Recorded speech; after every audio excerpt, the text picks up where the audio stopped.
ശക്തമായ മഴയിൽ വ്യാപക നാശനഷ്ടം റിപ്പോർട്ട് ചെയ്യപ്പെടുന്നു സംസ്ഥാനത്തിന്റെ വിവിധ ഇടങ്ങളിൽ നിന്ന്. തിരുവനന്തപുരം നെയ്യാറ്റിൻകരയിലും അതേപോലെ തന്നെ പാറശാലയിലും ഒക്കെ തെങ്ങുകൾ, മരങ്ങൾ കടപുഴകി വീണിട്ടുണ്ട്. ഒരുപക്ഷെ വലിയ ശക്തമായ കാറ്റ് വീശുന്നുണ്ട് ഇപ്പോൾ വയനാട് പല ഇടങ്ങളിലും. ബാണാസുര ഡാമിലാണ് റെഡ് അലേർട്ട് പ്രഖ്യാപിക്കാനുള്ള സാധ്യതയുണ്ട്.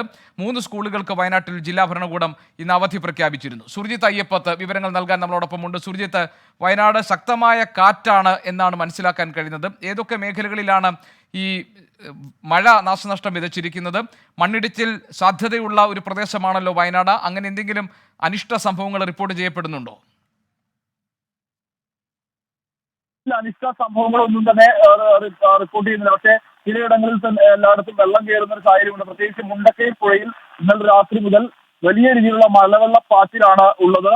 അതായത് അതേ തുടർന്ന് 2 കുടുംബങ്ങളെ മാറ്റിപ്പാർപ്പിക്കുന്ന നിലയിലേക്ക് കാര്യങ്ങൾ മാറിയിട്ടുണ്ട്. അതായത് നേരത്തെ പ്രളയകാലത്ത് ഉരുൾപൊട്ടിയ ഒരു പ്രദേശമുണ്ട്. ആ പ്രദേശത്ത് വീണ്ടും മണ്ണിടിച്ചിലുണ്ടായി.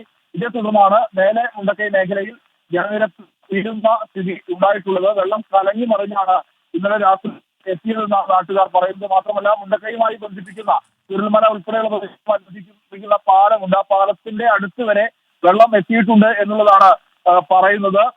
ഈ മഴയെ തുടർന്ന് വെള്ളാർമല വൊക്കേഷണൽ പുത്തുമല, മുണ്ടക്കൈ UP സ്കൂളുകൾക്ക് അവധി പ്രഖ്യാപിക്കുന്ന ഒരു സാഹചര്യവും ഉണ്ടായിട്ടുണ്ട്. കനത്ത രീതിയിൽ തന്നെ മഴ പെയ്ത്ത് ഈ മേഖലയിൽ തുടരുകയാണ്. ഇതേ തുടർന്ന് അതിലെല്ലാം തന്നെ വെള്ളം കയറുന്ന അനുഭവം ഉണ്ടായിട്ടുണ്ട്.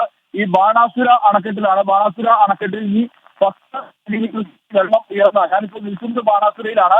ബാണാസുരയിൽ 10 സെന്റിമീറ്റർ കൂടി വെള്ളം ഉയർന്ന റെഡ് അലർട്ട് പ്രഖ്യാപിക്കേണ്ട സാഹചര്യമാണ് ഉള്ളത് എന്നുള്ള കാര്യമാണ് വ്യക്തമാവുന്നത്. 10 സെന്റിമീറ്റർ ആണ് വരേണ്ടത്. നിലവിലെ ജലനിരപ്പ് എന്ന് പറയുന്നത് 772.85 മീറ്റർ ആണ്.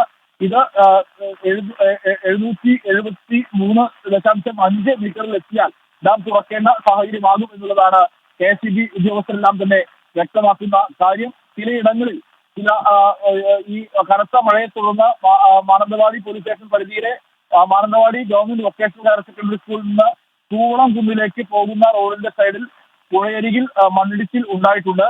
ഒപ്പം ഈ വെള്ളരിമല വില്ലേജ് സമീപ പ്രദേശങ്ങളിൽ ശക്തമായ മഴയെ തുടർന്ന് 2 കുടുംബങ്ങളെ ഏലവയൽ അംഗൻവാടിയിലേക്ക് മാറ്റിപ്പാർപ്പിക്കുന്ന അനുഭവവും ഉണ്ടായിട്ടുണ്ട്. ഇത്തരത്തിൽ കനത്ത മഴയാണ് വയനാട്ടിൽ പെയ്തുകൊണ്ടിരിക്കുന്നത്. നിലവിൽ ഇവിടെ മാത്രമല്ല, തലപ്പുഴ ഉൾപ്പെടെയുള്ള മേഖലയിൽ മാനന്തവാടിയുടെ വിവിധ പ്രദേശങ്ങളിൽ ഉൾപ്പെടെ ശക്തമായ രീതിയിലുള്ള മഴപ്പെയ്ത്താണ് ഉള്ളത്. എന്തായാലും ബാണാസുര സാഗർ ഡാമിന്റെ വൃഷ്ടിപ്രദേശങ്ങളിലും മഴ കനത്ത രീതിയിൽ പെയ്യുന്നുണ്ട്. ഇതേ തുടർന്ന് ജലനിരപ്പ് ക്രമാതീതമായി ഉയരുന്ന സാഹചര്യമാണ് നിലവിലുള്ളത്.